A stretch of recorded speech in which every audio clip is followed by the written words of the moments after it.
Hello, Mario. Civil and Structural Drawing. DE 5205, Session 5, Standards and Area. Welcome. Well, let's get cracking and have a look at our Civil and Structural Drawing as Session 5, Standards and Areas. Now, the Moodle's running a bit slow tonight, so we'll just have to see how we go on that one. But it's taking its good time, and here it is, Session 5. So first of all, for Session 5, I've put up earlier, before you come to class, review the drawing standards, which are down here. What you need to do with those is just have a bit of a look at them and see what's involved, and just become familiar with the actual drawing standards. So I've got them appearing soon, sometime on a screen near you. Here they are coming up. All right, so we've got various standards here, as explained in here. So these are the Australia New Zealand standards. You you'll see that they're 20 years old. So some of them actually predate the CAD that they're designed for pre-CAD, so in some cases, so you have to be very wary, but the basic information there is of some value. So just scan through those. These are drawing standards. There we have NZS 4404, which is the subdivision standard for a lot of standards and things associated with subdivision. So it might be quite helpful for you as an infrastructure guru.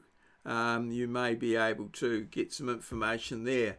Electrical symbols. Some of our electrical engineers are familiar with this. So if you have got some work to do in the electrical engineering, perhaps, or in conjunction with them, they will have standards that you need to be available, conversant with if you're going to be doing drawings for them. So there's standards for everything. So it pays to do a bit of research and talk to the people involved. So the other thing, we'll just go back there. Hopefully it'll, it's grinding away, and it's taking its good time. However, it's coming good. All right, now the other thing that I've asked you to look at is the Drawing Sheets resource, which is a resource down here, and it's got some really good information on drawing sheets, just sheet sizes, templates, what things are, good descriptions of things, and things like that. So it's by way of a PDF, and it just gives you lots of good information here. You've got your sheet sizes going on, and again, more sheet sizes and the sort of usable area on the sheet. That's always quite helpful. Here we've got a title block information as to the title block that you might use if you're drawing. So again, this is a template that you can set up. Be aware here of the different projection types of projection and what these little symbols here mean, and the sort of information that you might have on a plan, depending on its purpose and client requirements. So that gives them there the projection symbols. The first angle projection, this symbol. Third angle projection, that. What is first angle and second angle, you might ask? Well, there's a little diagram here that shows you that and gives you the reasons and some information about those, and so on and so on. So when you're reading through this, scanning through this information, you might find things that you did not know or you find quite interesting. So you've got to follow them up and follow them through to a logical conclusion, so that you have this background information that you can then bring into play in the detail and worksheets and stuff of this particular assignment. So, very important. So we keep clicking back until we get back to where we started, as is the way with Moodle. I think we've got another couple of sheets more to do, one more maybe, and yeah, so this is all background information that we read from time to time, just to get it all going good. So this doesn't seem to want to disappear. Now this could be a fatal sort of error here, could cause some real problems. Yes, it has. I have to, it looks like I'm going to have to log into Moodle again, it would appear. So that might take a little bit of time. Let's see. Oh, where did I access it from? No, I think I did access it from here, from this browser. So let's see if we can get, oh golly, get back to this here. Learning. Oh, it's going to take a while. Oh, there we go. So we've got to log in again. So it's very important when navigating through Moodle that you, yeah, follow it through and do it right. My laptop's very slow tonight because I'm downloading some other material, so it's having a few little problems. Here we go. Let's hope it can pick this up without too much ado, and we can get going. So we've got to put our password in.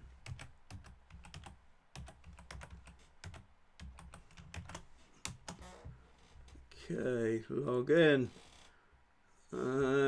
So can be a bit of a problem. So I'm just following this through here, trying to get back to Moodle, which does take a little bit of time, especially when the internet is performing at glacial pace. But it looks like we might be on with a winner here, and we can perhaps and go a little bit further into things. So that's the stuff to do before class. Well, what we asked you to do before class is just to review that information. So that means read over it, understand it, follow through what you don't understand, that type of thing, and that will get you good and prepared for this class, and you can bring some questions with you. I'm hoping that you can bring some questions with you, that you can ask in class and we can answer, and they help everyone from the benefit of your research and what have you. It doesn't look like Moodle's going to be very cooperative here at all.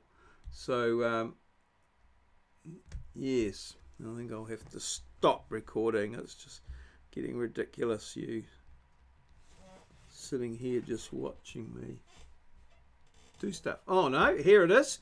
Let's see if we can continue on. Cut our losses, so to speak. Session 5. Oh, we're back. So I almost gave up there. Alrighty, so here's the video that we're preparing now. And then in here's our session plan, and here's our session notes. What I'll go through the session notes, and then we'll return to Moodle at the end of the notes, and yeah, hopefully that'll get us all good to go. So where are these notes coming from? Come on, they should be here. So we're having some real problems here. What's going on here? That doesn't seem to be working quite so good. Where are these notes? Now I did have trouble with the notes once before. Here they are. Open and allow, and Oh, where's the notes? Come on. Do your job. Okay. And they're off finding the notes. And again, it's taking quite a time to get there. All right. But this is them here as far as I'm aware at this stage. And it's a PowerPoint. Oh, what's happening now? It's coming up here.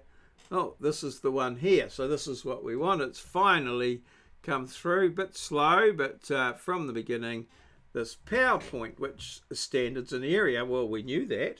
So let's just click in there. And oh yes, this is the lesson plan, and it follows pretty much the standard lesson plan that I've been using, whereby I give this little introduction, and then you give the chance to ask questions and get up to date with what we're doing, and then the basic 2D CAD project and weekly tasks. You can continue with those, getting help along the way if you need, and I can sign off your weekly skill sheets for the CAD tasks. Okay, so let's carry on now. On successful completion of this session, you should have investigated areas. So we're looking at areas as well. Standards, which I just had a quick look about there in the introduction. Got some more CAD skills and got some of your CAD skills signed off. You should have updated your diary, hopefully, with evaluations and reflections, and understood what to do before next week. All right, now today, just as part of my little program of helping you to understand the learning process and some little tips and tricks that might be helpful for you in your learning, I would like to talk today about the Inhouse forgetting curve.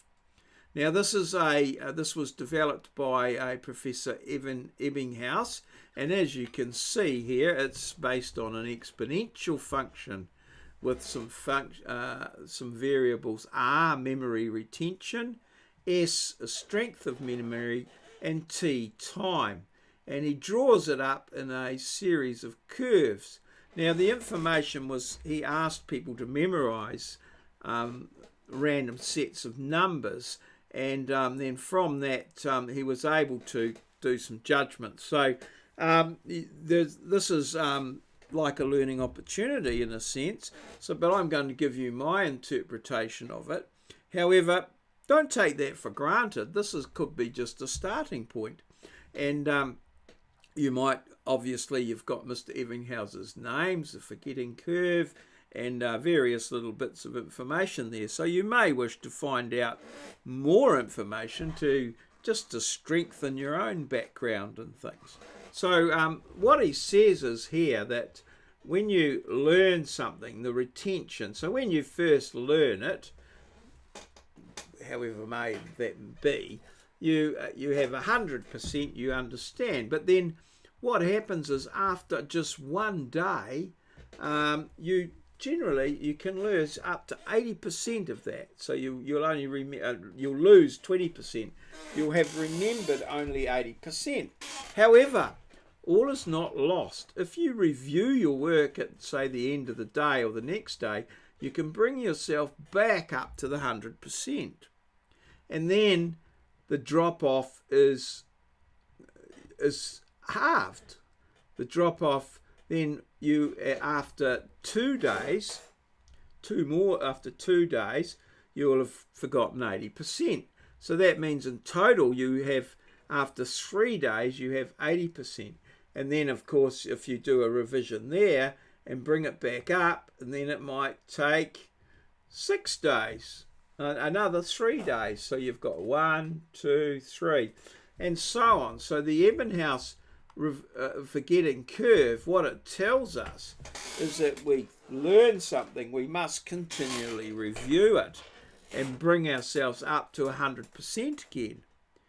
And this is true with a lot of skills and things like that, that obviously the more we review them, the more we work with them, the more information retained. And you should see that now, I think, with your CAD skills, and that say you know, there's little tasks now that you're just doing intuitively without having to think at all. Drawing lines, perhaps offsetting. I think a lot of people do the trim double tap method, and yeah, it's just automatic. You just trim double tap. You don't even have to think about it. That's because you've reviewed and had an experience and had practiced and had a lot of go at it. So that's the Inhouse forgetting curve. Hopefully you won't forget it. Well, if you review it again tomorrow, you might have it there for a little longer. So review your work. Now, is your diary up to date, as I've mentioned earlier? Let's hope it is, and everything's good there. So I'm not going to say too much there. I feel like I'm a bit of a nagging everyone, but if I find that if I remind everyone, I get better response, and that's what I'm after: evaluation, reflection, and that sort of thing. Now, your worksheets. I'm issuing, I think, 3 or 4 worksheets today, so that's going to add onto your to-do list. So I think we're on 15, 16 or 17 or something, so there's 18 worksheets, and so you should have a, you know, something tangible to do in front of you that you can program. So you should know where you are with your worksheets, and you should be programming and doing a little bit so that you can get them done and up to date and make use of the information in them, because that's going to become paramount soon. And when you move to the next project, you're going to be able to have to use and, you know, have retained and used that information and understood it, as well as it transfers up and across into quite a number of other subjects as well. I'm told from previous students that it's used in your other subjects like highways and things like that, of working out volumes and areas and things like that. So always helpful to understand new stuff and be able to use it somewhere else. Now, the infrastructure guru, I'm hoping that you are getting into that, and I would like to see some names coming forward for people that are going to give their presentation on their chosen piece of infrastructure. You should be becoming very familiar with your piece of infrastructure. It should become an old friend. So it's very easy to talk about things that you know lots about and you've got all the background information. The talk's only, I think, for 5 minutes. Yeah, be all good and ready there for your infrastructure guru. And basic 2D CAD. I don't think I've updated this from last week, so I'll have to do that now. I think I'll just page up. So that's quite easily done. Page up, my boy. I might have to escape out of here and to enable the editing. Enable editing. Oh, is it going to let me enable some editing? Enable editing. Come on. Oh dear. So enable editing. Repair. Oh, okay. I don't know why it can't. Oh, here it is. It's sort of letting me do it. So what we've got is we just take that one out one more week on the. Oh, it's not gonna. It won't. Oh dear, not gonna let me edit for some reason. Oh. So it wants to find out all sorts of crap about me. Okay. Repair. It won't do that. Can't read. Okay. What I'll do, I think I've got the actual file here. So let's just go to this file, which is my one, and I'll exchange that at a later date for the one that's in the Moodle site. So there you go. One more week of 2D CAD. So And then we will start, after that time, I will therefore issue the next assignment. So that's next week, and then the next assignment will issue, which is the cul-de-sac assignment. So there'll be no class time assigned for the basic 2D CAD. So you should have it tidied up then, and I've got one or two plans printed off and coming into me, which is good. So one more week, and then that will be the end of the 2D CAD. You will have needed to acquire the skills to move ahead with the next project, which of course is the cul-de-sac. Now, finally, what's new in Moodle? And let's just have a look at session 4. So I'm going to, I'm just, while I'm here, I'll just save that, like that. Is it going to save it? All right, so we've got some things are not quite cooperating. This one here, we can just get rid of that, and it will be, we can update it in here. So here are the weekly task sheets, and you'll see that these ones here, the areas, there's some notes and videos down here that will help you. So this video here will help you with area 1. This video here will help you with areas 2, and this video here will help you with videos 3, and this one perhaps with videos 4. So lots of resources there that'll help you with the videos, and as I say, we're up to 18. And then added into there, of course, is the Infrastructure Guru one. So, you know, there's quite a few out there outstanding. I've had some come in, and I will be looking at marking those hopefully soon when I get some reasonable amount of time. So there you go. That's, I think, a reasonable introduction to session 5. Fairly straightforward. Fairly a simple what needs to be done there, basically the 4 worksheets and a bit of a review of some information around them. That's very helpful. So let's call it quits there, and let's get down to some work. Cheers, see you.